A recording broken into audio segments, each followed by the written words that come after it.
Pagkatapos ng mga bagay na ito, ay napakitang muli si Jesus sa mga alagad sa tabi ng dagat ng Tiberias, at siya'y napakita sa ganitong paraan. Sama-sama nga si Simon Pedro at si Tomas na tinatawag na Didimo, at si Natanael na taga-Kana ng Galilea, at ang mga anak ni Zebedeo, at dalawa pa sa kaniyang mga alagad. Sinabi sa kanila ni Simon Pedro, "Mangingisda ako."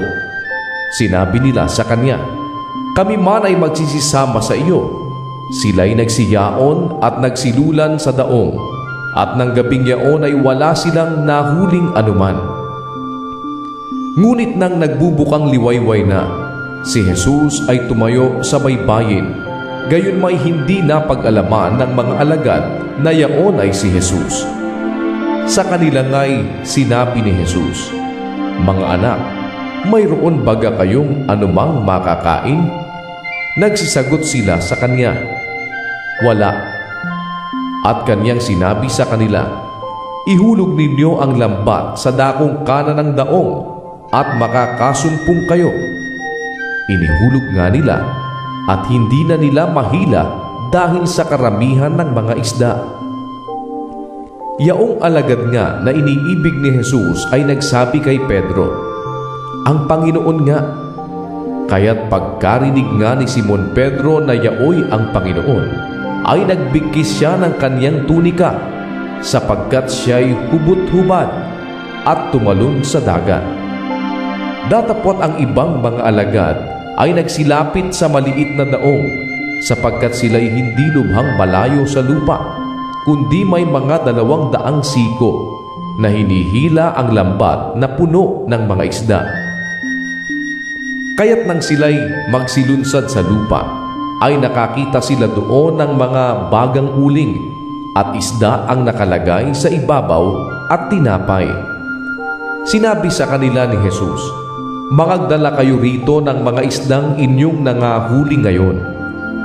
Umahon nga si Pedro at hinila ang lambat sa lupa, puno ng malalaking isda na 153, at sa ganoong karami ay hindi napunit ang lambat. Sinabi sa kanila ni Jesus, "Magsiparito kayo at mangagpawing gutom." At sino man sa mga alagad ay hindi nangahas na siya'y tanungin, "Sino ka?" sa pagkaalam na yaon ang Panginoon. Lumapit si Jesus at dinampok ang tinapay, at sa kanila'y ibinigay, at gayon din ang isda. Ito'y ang ikatlong pagpapakita ni Jesus sa mga alagad, pagkatapos na siya'y magbangon sa mga patay. Kaya't nang mga kapagpawing gutom sila, ay sinabi ni Jesus kay Simon Pedro, "Simon, anak ni Juan, iniibig mo baga ako ng higit kaysa mga ito?" Sinabi niya sa kanya, "Oo, Panginoon, nalalaman mo na kita'y iniibig." Sinabi niya sa kanya, "Pakanin mo ang aking mga kordero." Sinabi niya sa kaniyang muli sa ikalawa, "Simon, anak ni Juan, iniibig mo baga ako?" Sinabi niya sa kanya, "Oo, Panginoon, nalalaman mo na kita'y iniibig."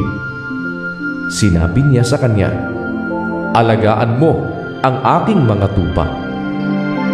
Sinabi niya sa ikatlo, "Simon, anak ni Juan, iniibig mo baga ako?"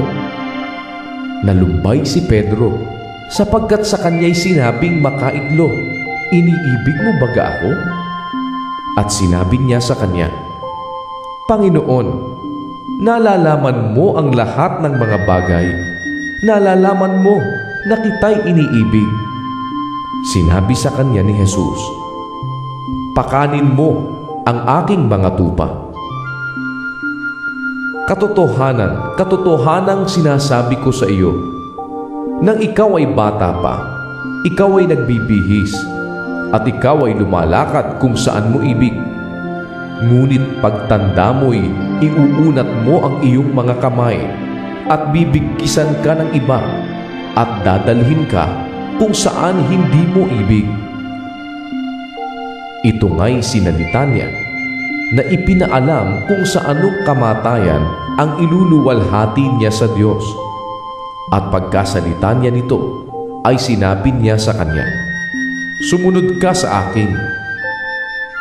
Si Pedro, paglingon ay nakita yaong alagad na iniibig ni Jesus na sumusunod, na siya ring humilig sa kaniyang dibdib sa paghapon at nagsabi, "Panginoon, sino ang sa iyo'y magkakanulo?" Pagkakita nga ni Pedro sa kanya ay nagsabi kay Jesus, "Panginoon, at ano ang gagawin ng taong ito?"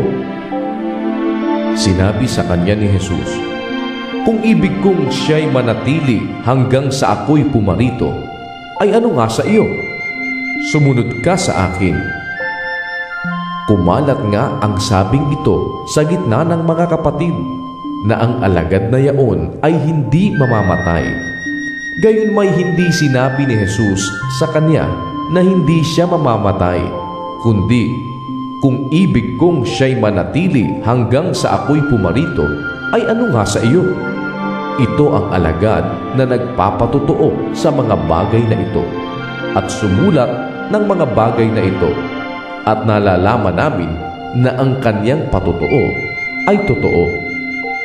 At mayroon ding iba't ibang mga bagay na ginawa si Jesus na kung susulating isa-isa ay inaakala ko na kahit sa sanglibutan ay hindi magkakasya ang mga aklat na susulatin.